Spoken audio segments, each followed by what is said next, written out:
sommaire de ce premier journal de l'année, cérémonie de vœux de la communauté de communes Marraine Adour Côte Sud, management café au Moulin de Bagat, des écoliers aux manettes des marionnettes. Agenda de vos communes. Toute l'équipe de TV Land se joint à moi pour vous souhaiter nos meilleurs vœux en cette année 2013. Les communes vont-elles aussi tout au long de ce mois de janvier adresser leurs vœux à leurs administrés.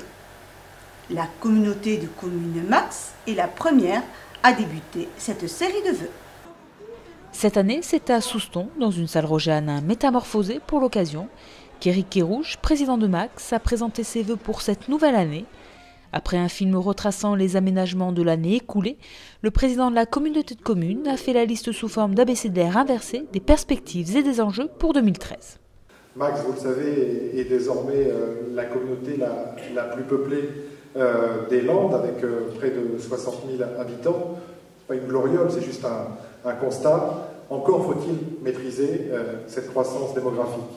Avec environ 80 000 habitants en perspective à l'horizon 2030, c'est ce que nous avons fait avec le schéma de cohérence territoriale qui doit respecter ce qui fait notre qualité de vie ici, c'est-à-dire un environnement exceptionnel.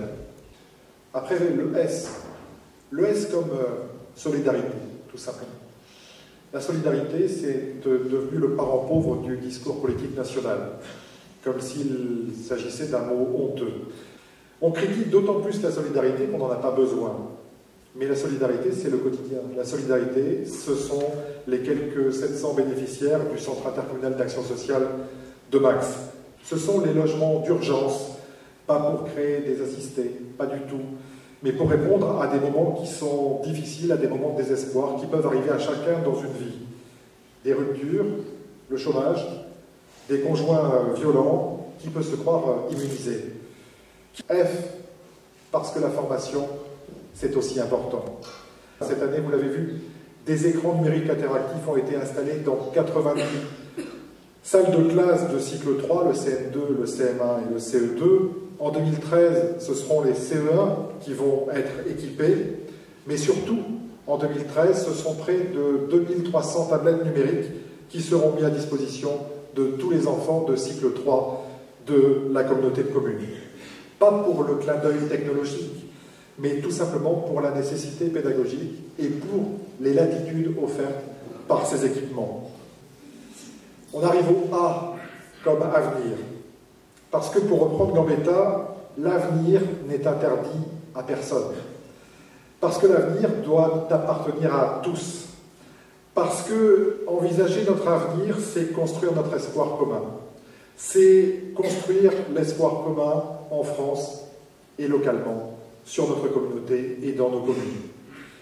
C'est pourquoi, malgré le catastrophisme ambiant, malgré les marchands de désespoir, malgré le départ de Gérard Depardieu et de Brigitte Bardot à dos d'éléphant vers la Russie sur un air de Mireille Mathieu, mettez-vous bien en tête cette photo, eh bien, malgré tout cela, je vous souhaite à vous, à vos proches, une excellente année 2013, une excellente année que nous allons construire ensemble.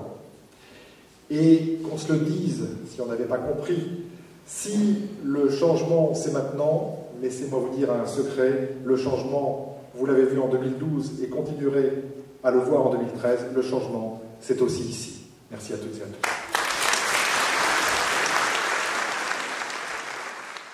Vendredi 11, ce sera au tour d'Ossegor, Saint-Martin-de-Hinx, Seignos et Saint-Vincent de Tyros de convier leurs administrés à la cérémonie des vœux.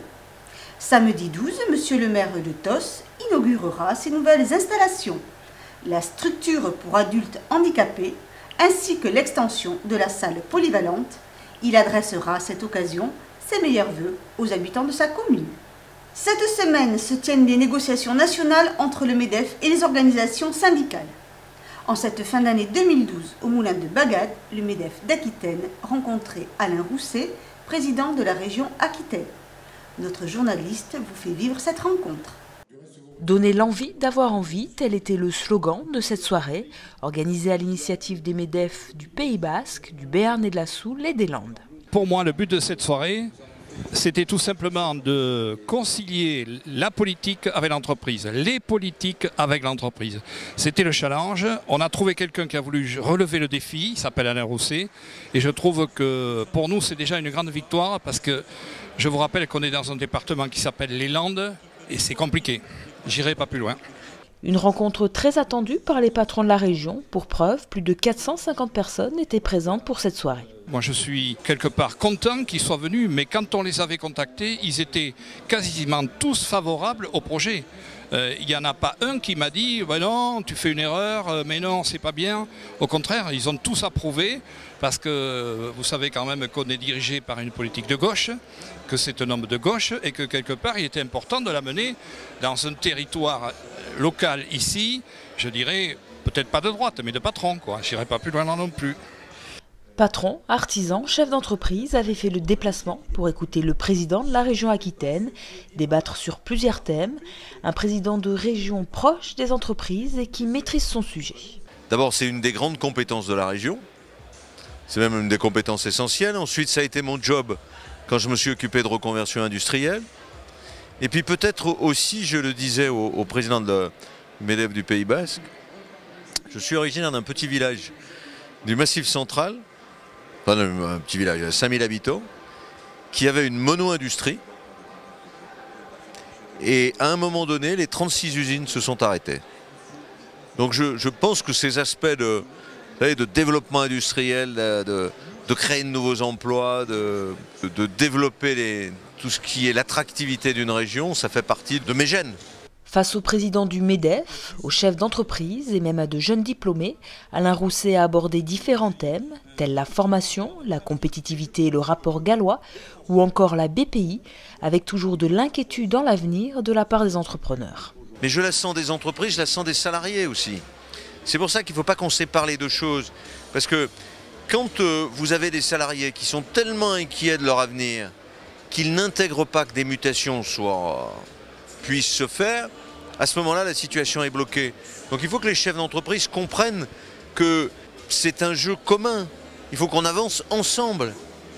D'abord parce que et la rémunération, et la qualité des conditions de travail, et le droit du travail sont un moyen aussi de rassurer le peuple salarié et ouvrier. Et que derrière, à partir du moment où on invente de nouveaux mécanismes, ça s'appelle la sécurisation des parcours professionnels, qui permettra plus de flexibilité. C'est tout ça qui est à engager. Et il faut qu'il y ait ce dialogue. En France, notons, à la différence de l'Allemagne, que le monde patronal et le monde syndical ne se parlent pas assez. Alain Rousset a aussi défendu l'idée de la décentralisation. Ma bataille, mon combat, c'est de décentraliser ce pays. Et qu'on sache qui fait quoi. Que chaque Français, que ce soit sur un problème de logement, d'emploi, d'enseignement supérieur, d'éducation, de sécurité, de justice, de police, on sache qui fait quoi. Aujourd'hui, on ne sait pas qui fait quoi. Donc à partir du moment où on ne sait pas qui fait quoi, eh bien personne ne prend des responsabilités. Alors ce n'est pas le cas de l'État aujourd'hui, du président de la République, mais il y a tellement de choses, je pense notamment à l'emploi, entendu sous l'angle de la réinsertion des chômeurs, le logement. Posez la question qui pilote ça, vous n'avez pas de réponse. Un débat qui aura permis d'apporter quelques éclairages à l'auditoire, une soirée satisfaisante autant sur le fond que sur la forme. Il n'a pas forcément répondu à tout, mais il a quand même répondu à pas mal de questions. Bon, je pense que j'aurai droit à des réponses écrites dans les jours qui viennent, mais pour l'essentiel, je pense qu'il a fait son boulot, et puis il l'a fait avec le sourire. C'est tellement mieux comme ça.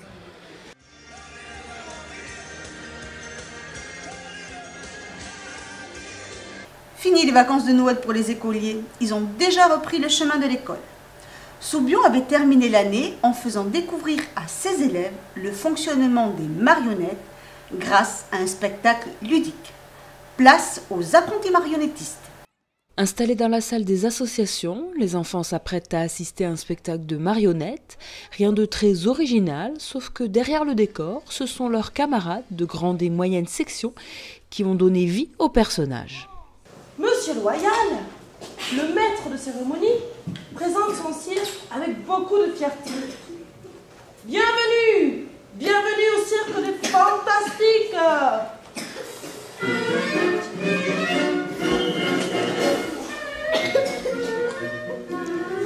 À l'origine de ce projet pédagogique, original et créatif, on retrouve Leslie Varela, l'artiste aux multiples talents. J'adore les marionnettes, j'en fais un petit peu. Je suis en train de monter un spectacle.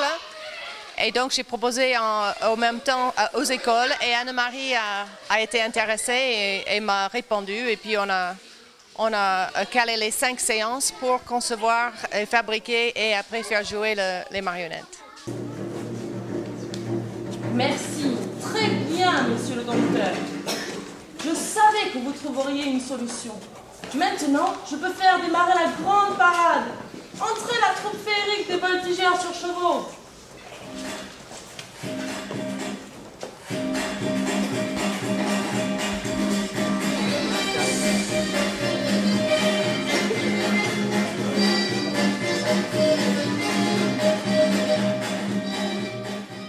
Je travaillais déjà sur le thème du cirque, donc on est parti sur l'univers des princesses. Et après, Leslie a amené tout son univers. Voilà.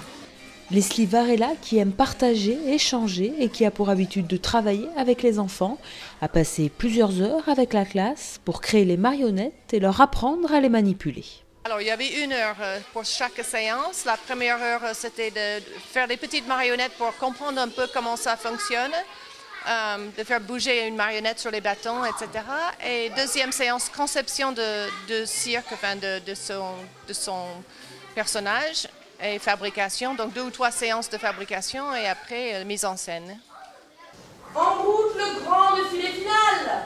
Ce spectacle a tellement bien marché grâce aussi à l'aide de Cécile Lincontan, l'aide de maîtresse Anne-Marie, avec aussi mes 2 amis du théâtre des Tréteaux, Claudie Capdeville et Karine Carenton-Manguin. Et aussi, bien sûr, la narratrice, c'était ma fille Charlotte Streeter.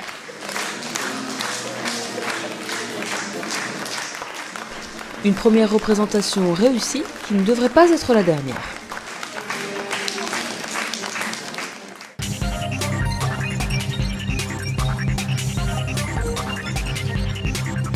La salle du spectacle du Phare du Casino municipal de Cabreton accueille jeudi 10 janvier à 10h et à 14h le Bazar des Rêves, un spectacle jeune public.